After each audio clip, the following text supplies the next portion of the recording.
시편 66편 18절 다 함께 읽습니다. 내가 나의 마음에 죄악을 품었더라면 주께서 듣지 아니하시리라. 아멘. 자, 오늘 우리가 기도하면 응답을 받아야 되죠. 우리가 응답받기 위해서 기도하는 거잖아요. 그런데 여러분, 응답받기 위해서는 그냥 열심히 기도하는 것만 가지고는 되지 않습니다. 응답받는 기도를 하려면 응답받는 영적인 원리 안에서 기도하셔야 우리 가운데 응답이 있는데, 우리가 지난 금요일 날 사단을 결박해야 된다라고 말씀을 드렸어요. 사단을 결박하지 않고는 우리가 응답받을 수 없다, 사실은 기도할 수 없다라고 하는 것이고요. 오늘은 여러분, 죄 문제를 해결하지 않으면, 즉 여러분이 죄에서 떠나지 않으면 여러분이 아무리 열심히 뜨겁게 기도한다고 할지라도 응답받을 수 없습니다. 여러분, 우리가 죄를 가지고 있는 상태에서도 얼마든지 육신으로 기도할 수 있습니다. 여러분, 육신으로 우리는 무엇이든지 할 수 있어요. 그러니까 우리가 육신으로도 예배할 수 있고, 육신으로도 기도할 수 있고, 육신으로도 찬송할 수 있고, 육신으로도 사역할 수 있어요. 그러니까 여러분, 내가 육신으로 이 시간 뜨겁게 하나님 앞에 목에 다가고 그렇게 여러분 오랫동안 기도한다 할지라도 우리가 여전히 우리 안에 하나님 앞에서 처리하지 않은 죄를 가지고 있다면 그 육신의 열심으로 응답되는 게 아니에요. 그래서 여러분, 우리가 응답 받으려면 죄에서 떠나야 되는데, 선지자 이사야가 이렇게 말씀하죠. 너희 죄가 그 얼굴을 가리워서 너희를 듣지 않으시게 함이니. 그러니까 우리가 죄가 있으면 그 죄가 하나님의 얼굴을 가려서 우리를 보지 못하게 하신다. 사실은 하나님이 안 보시는 거죠. 하나님은 죄인을 쳐다보지 않아요. 그래서 여러분, 우리가 죄를 갖고 기도하면 그 죄는 오늘 우리의 기도를, 정확히 우리가 응답받지 못하도록 기도의 응답을 방해합니다. 자, 오늘 말씀은 여러분 심지어 뭐라고 말씀하시죠? 마음에 죄악을 품기만 해도, 마음의 죄악을 품기만 해도 그 죄가 실행되지 않았어요. 실행되지 않은 죄, 마음속에 있는 죄. 여러분, 마음에 죄가 있는데 그 죄가 왜 실행되지 않았을까요? 그 죄가 실행될 조건을 갖추지 않았기 때문에 그런 거예요. 그러니까 실행되지 않았다고 해서 나는 죄가 없다, 여러분 이렇게 말할 수 없는 거예요. 조건이 갖추어지면 그 죄는 실행되게 돼 있는 거예요. 그러니까 이 죄가 실행될 조건을 갖추지 못해서, 조건이 갖추어지 않아서 내 안에서 죄가 실행되지 않았을 뿐이지, 내가 죄를 실행하지 않고 마음에 품고 있다고 해서 내가 죄가 없는 것은 아니다. 이거 성경이 바라고 있는 죄의 관점이에요. 그래서 오늘 시편 기자는 내가 죄를 마음에 품고만 있어도 하나님께서 응답하지 않으신다, 듣지 않으신다, 여러분 이렇게 고백하고 있는 거죠. 따라서 우리가 응답 받으려면 반드시 죄에서 떠나야 됩니다. 오늘 죄 이야기를 잠깐 할 텐데, 여러분 짧은 시간이지만 좀 정리가 되셨으면 좋겠어요. 우리가 죄에 대하여 많이 듣지만 그래서 죄를 좀 정확하게 잘 정리하지 못하는 것 같아요. 아마 죄에 대하여 듣기 싫어하는 마음이 우리 안에 저항이 있거든요. 저항이 있어요. 그래서 그런 경향도 있고, 또 성경에서 명확하게 죄에 대하여 딱 이렇게 잘 정리해서 우리가 말씀하고 있는 구절, 우리가 성경을 볼 때 그걸 좀 잘 정리해서 우리가 읽어야 되는데 그렇지 못하니까 좀 우리가 죄에 대하여 좀 약간 애매하고 모호한, 그리고 좀 이렇게 너무 뭐라고 해야 되나요? 좀 두리뭉실 이렇게 죄에 대해 이해하고 있는데요.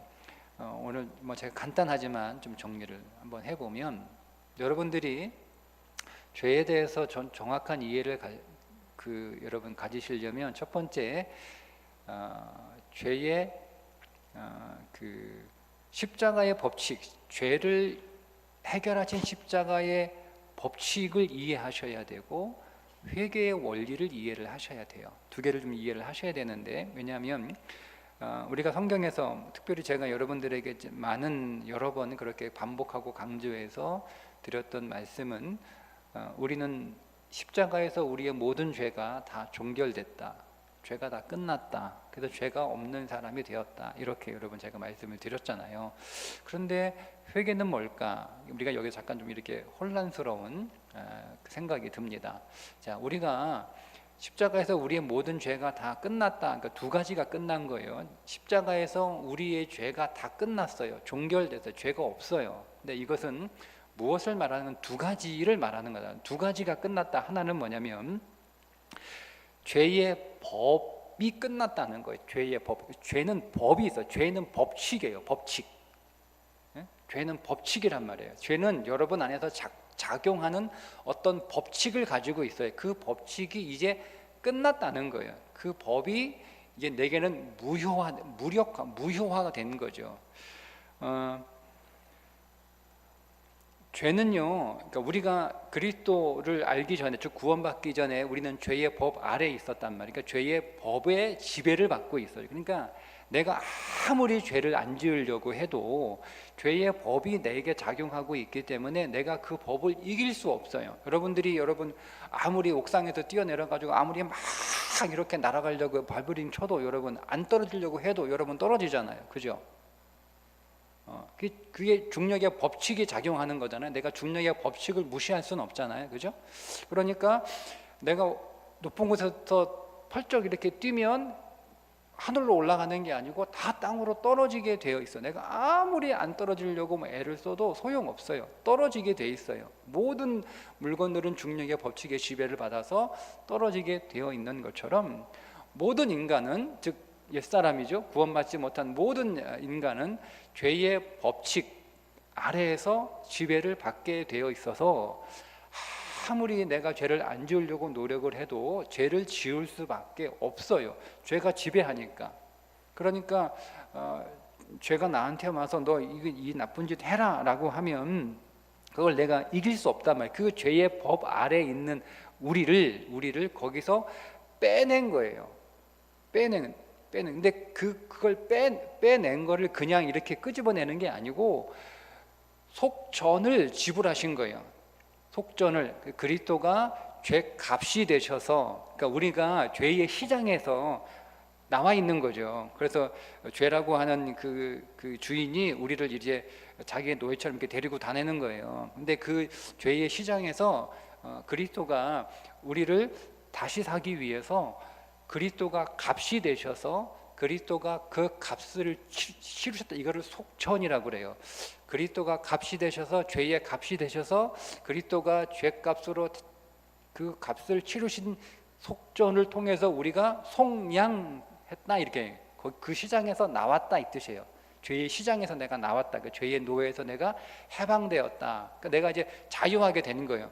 그러니까 그 전까지는 죄가 나의 주인이어서 나는 죄의 노예였기 때문에, 죄의 종이었기 때문에 주인이 하라는 대로 이렇게 할 수밖에 없었어요. 내가 거절할 수 없어요. 왜?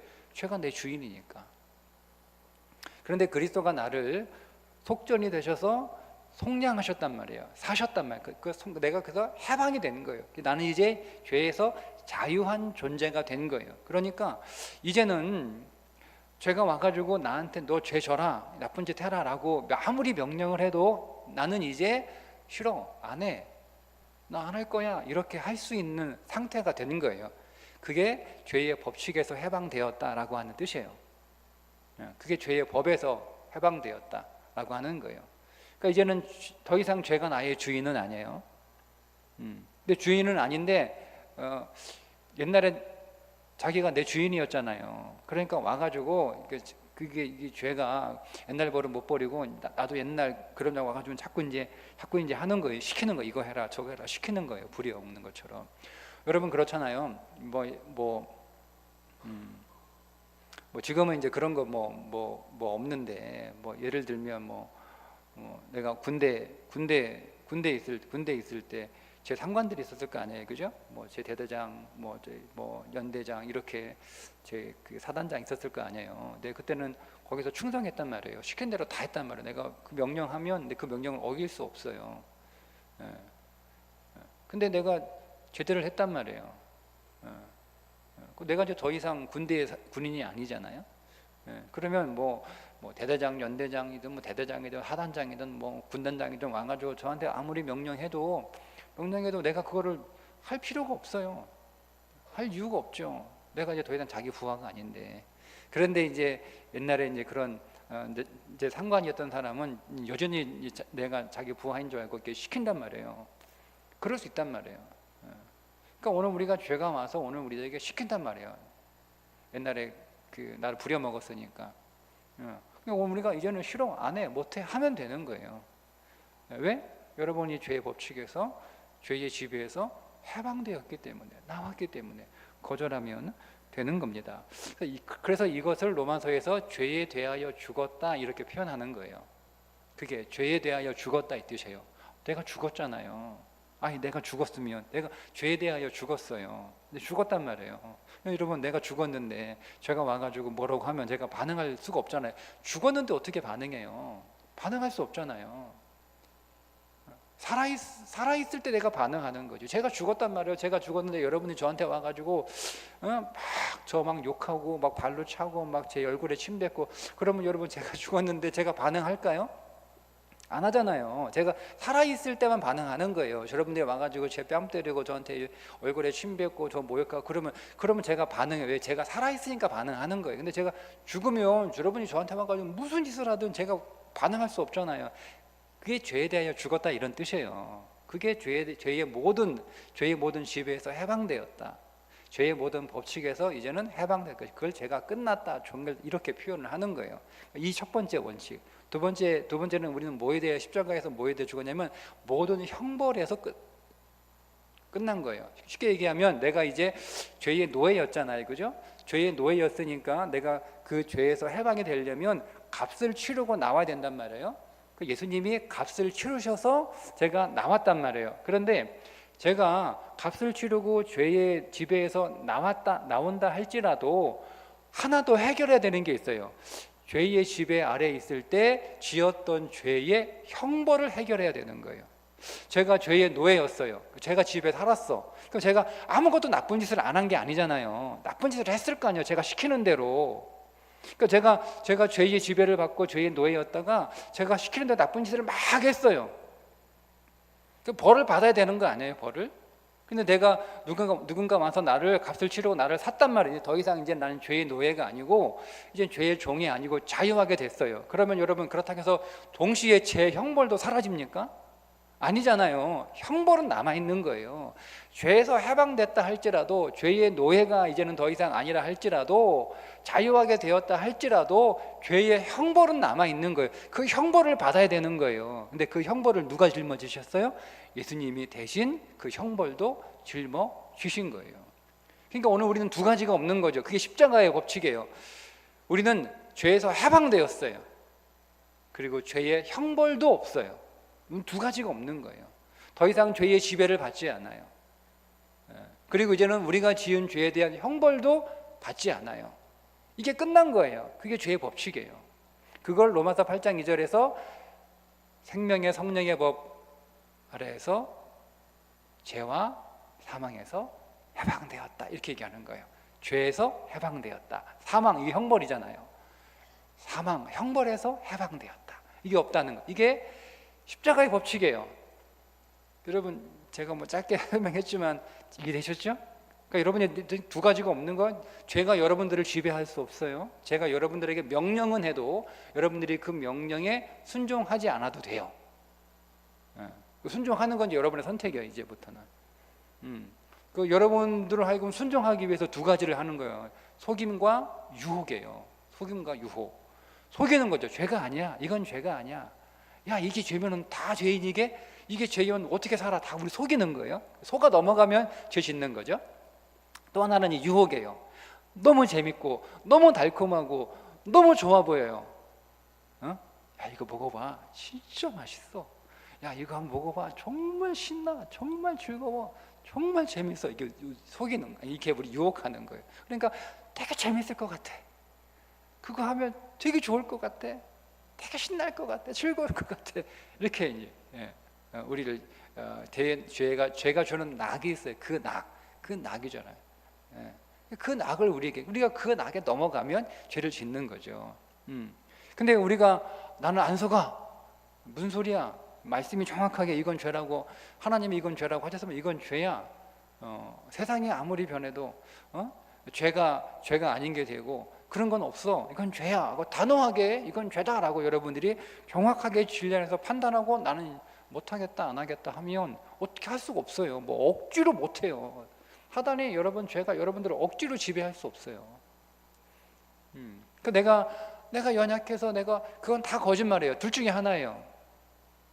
연약하다는 이야기는 아직 죄의 지배 아래 있다는 뜻이에요. 그럼 구원받지 않은 거예요. 제가 냉정하게 얘기할게요. 여러분 연약해서 여러분들이 죄를 안 지을 수 없다? 마지못해 어쩔 수 없이 졌다?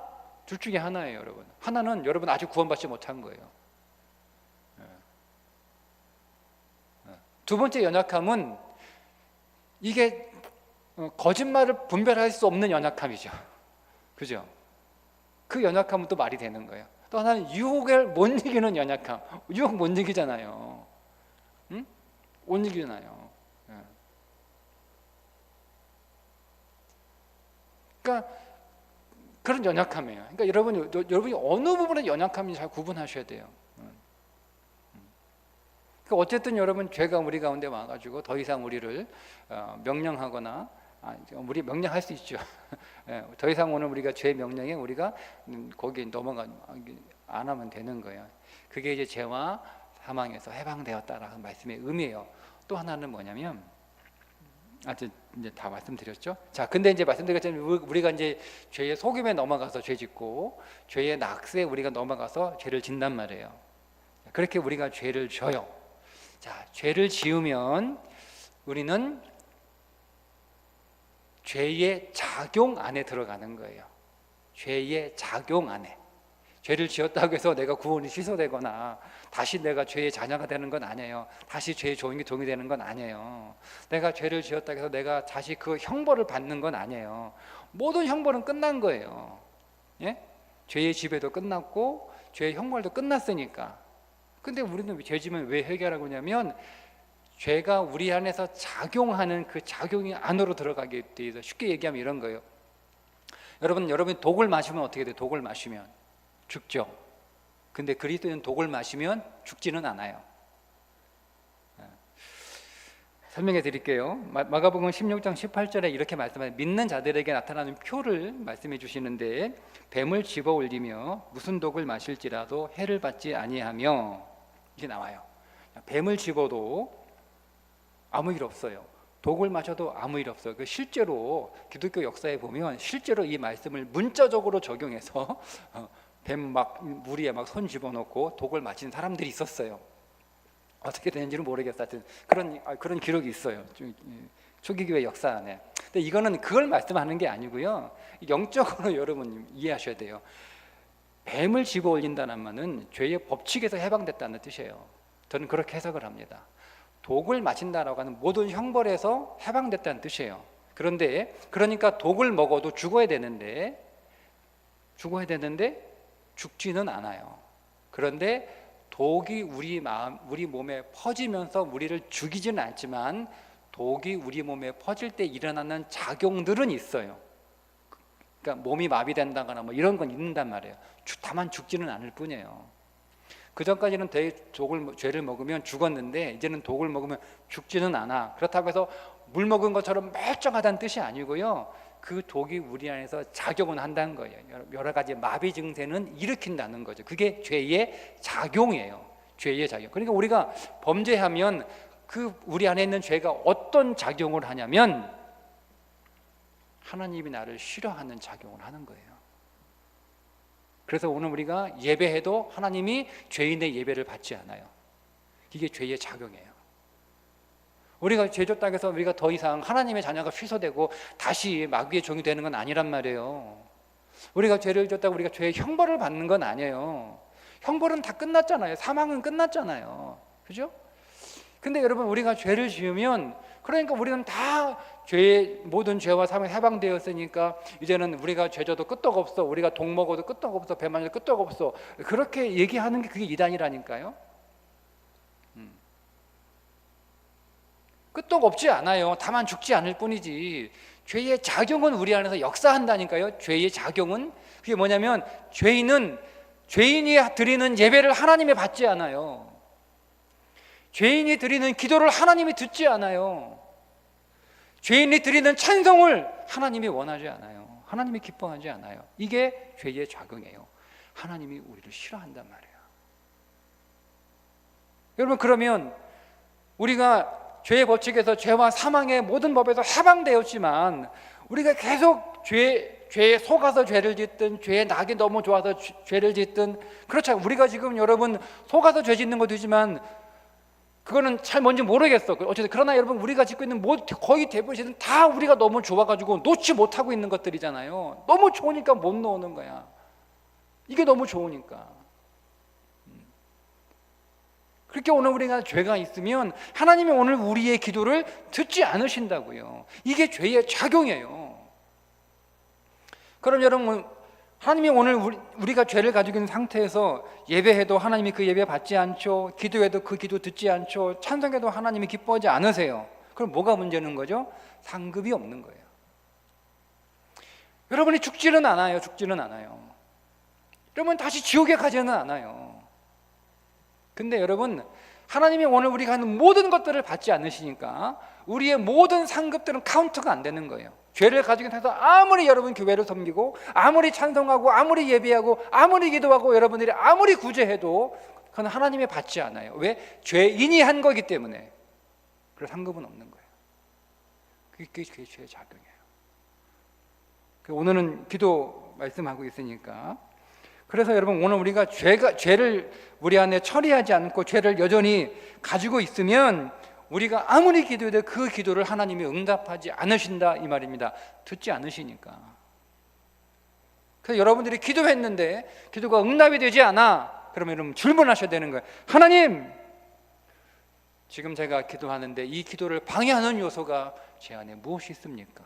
라고 여러분 하나님께 기도하셔야 돼요. 물어보셔야 돼요. 하나님, 지금 제가 죄는 실행하지 않았지만 제 마음에 품고 있는 죄가 있다면, 하나님이 미워하시는 죄가 있다면, 하나님, 그것이 무엇입니까? 하나님, 제가 죄인 줄 모르고 품고 있는 것 있다면 까르 깨우쳐 주시고, 제가 이거 놓치기 싫어가지고 억울해서 놓치기 싫고 너무 좋아서 아까워서 놓치기 싫고 그런 거예요. 그런 게 있잖아요. 하나님, 그런 하나님 제가 보여주시고 말씀해 주시고 놓아버릴 수 있도록, 떠날 수 있도록 하나님 도와주세요 라고 여러분 기도하셔야 됩니다. 여러분 안에 하나님의 뜻에 어긋나는 것 하나라도 있다면 여러분들의 기도가 응답되는데 장애가 됩니다. 응답하시기도 해요. 그분은 인자와 긍휼이 풍성하셔서 내가 깨끗하고 순결해야만 응답하시는 분은 아니에요. 그런데 제가 이렇게 말씀드린다고 해서 아니에요, 여러분. 정말 여러분 인생 안에서 하나님의 놀라운 응답은 경험하기 어려워요. 그분이 응답하시긴 하지만 응답 안 해주면 자식이 너무 미워, 그죠? 자식이 늘 말도 안 들어, 그래요. 그렇다고 여러분 우리가 그 자식 굶깁니까? 굶기지 않잖아요. 먹인단 말이에요. 먹여요. 입혀요, 재워줘요. 그건 하잖아요, 그죠? 기본적으로 하잖아요. 예. 근데 그의 인생에 그의 살아가는데 꼭 필요한 필수 항목은 미워도 그렇게 다 해준단 말이에요, 부모는. 그게 하나님 아버지 아닙니까? 그런다고 해서 내가 막 말 안 듣게도 우리 엄마는 나 밥 해주고 옷 입혀주고 재워주고 홍보시켜주고 다 해주셔. 예. 여러분,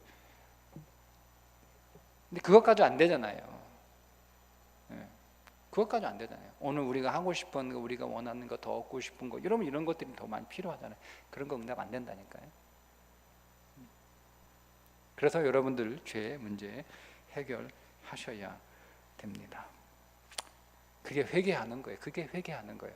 회개는 반성하는 게 아니에요. 죄에서 떠나는 거예요.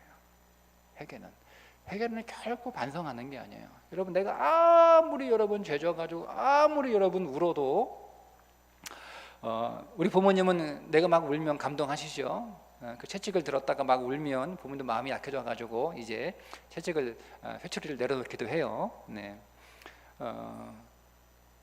근데 아무리 여러분 우리는 울었다고 해서 얘가 좀 뉘우쳤구나 여러분 이렇게 생각하지만 하나님은 그렇지 않아요.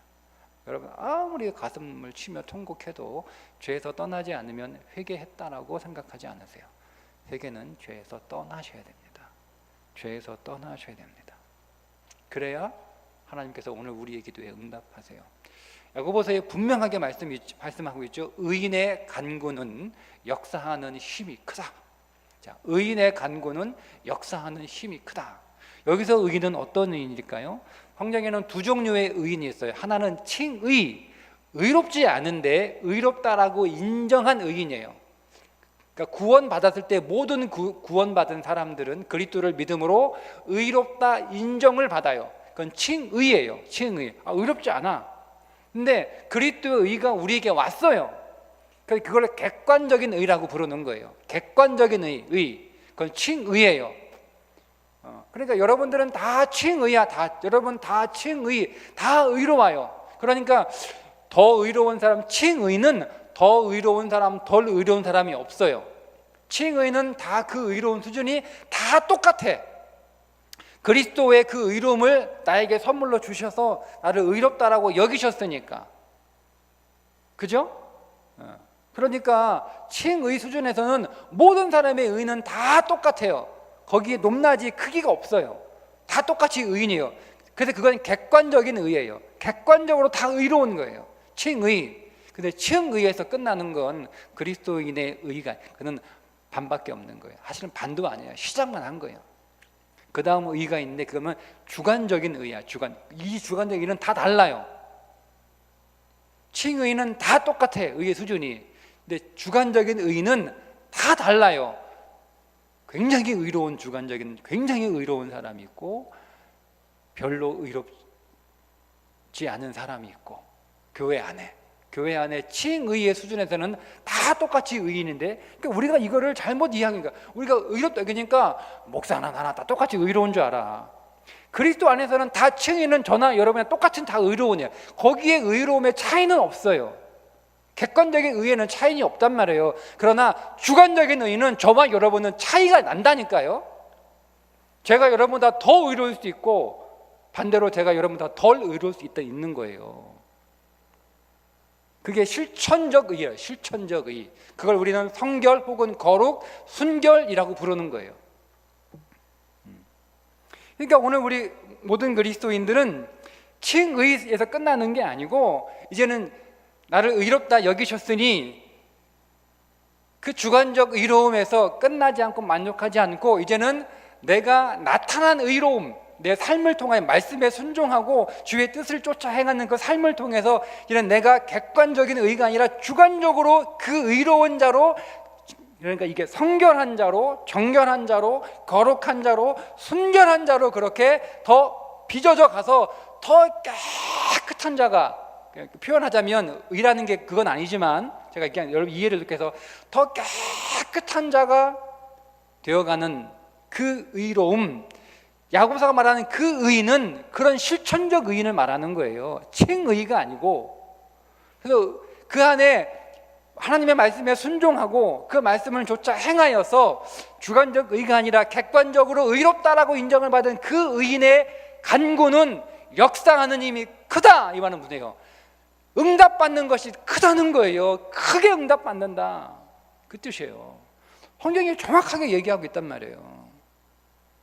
그러니 여러분이 그리스도 안에서 나는 의롭게 됐던 그 칭의에 제발 거기에 머물러 있지 마요. 거기에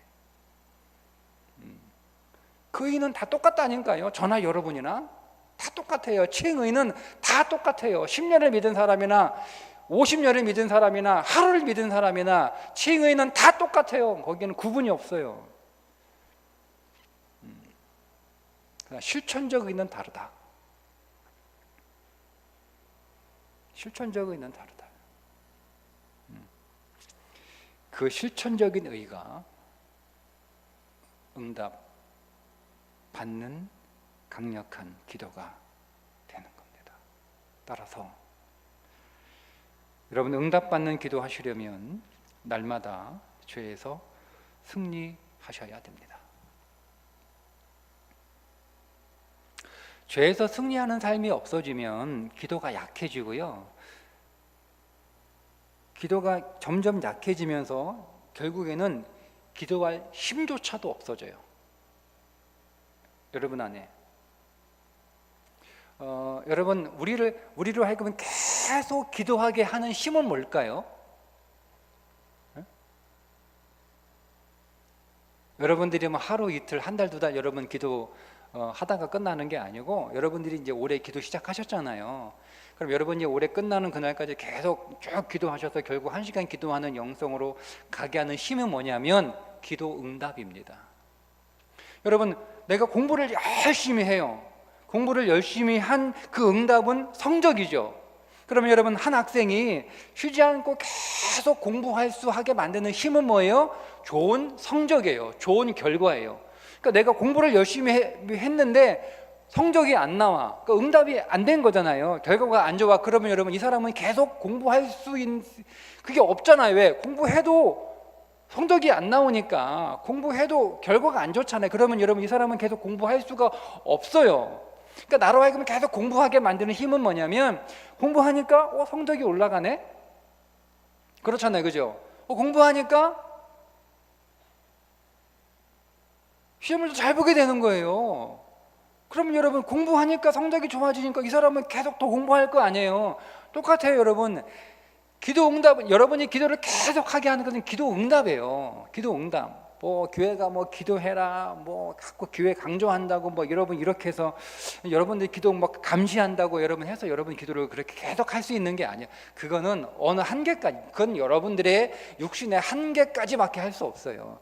근데 여러분들을 더 계속 기도하게 만드는 힘은 뭐냐면 기도 응답이에요. 여러분, 기도 응답 받으면 기도하지 말라 해도 기도해.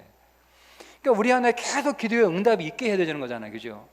그 기도 응답은 뭐예요? 그러면 우리가 기도 응답 받으려면 우리 안에 죄가 없어야 되는 거예요. 그러니까 죄가 없는 의인의 간구는 역사하는 힘이 크다. 내가 죄를 처리하고 죄에서 이기고, 죄가 내 인생 안에서 들어오지 않는 그런, 여러분, 그런 삶을 계속 내가 노력하고 또 성령 안에서 그렇게 순종하며 살아가는 삶을 살 때 기도하면 응답하세요. 너무 재밌는 거예요. 응답이 너무 좋으니까 그럼 더 기도하게 되죠. 또 응답해 주세요.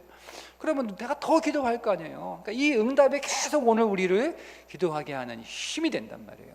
기도 응답이 여러분을 계속 기도하게 하는 거예요. 그러니까 여러분, 죄에 승리하셔야죠. 죄. 왜냐하면 우리가 죄를 가지고 있는 상태에서는 주님이 오늘 우리 기도를 듣지 않으시니까.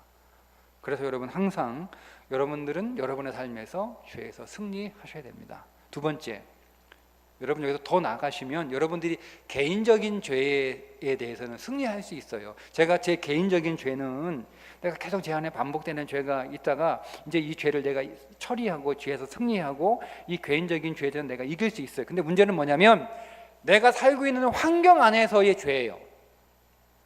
내가 우리 집에서 우리 집에 살고 있잖아요. 근데 우리 집에 죄가 있는 거예요. 죄가. 내가 우리 교회 다니잖아요. 근데 우리 교회에 죄가 있는 거예요. 내 개인적인 영역에서는 다 승리할 수 있어. 내 개인적인 영역에서는. 근데 내가 살고 있는 환경이나 상황이 거기에 죄가 있는 거예요.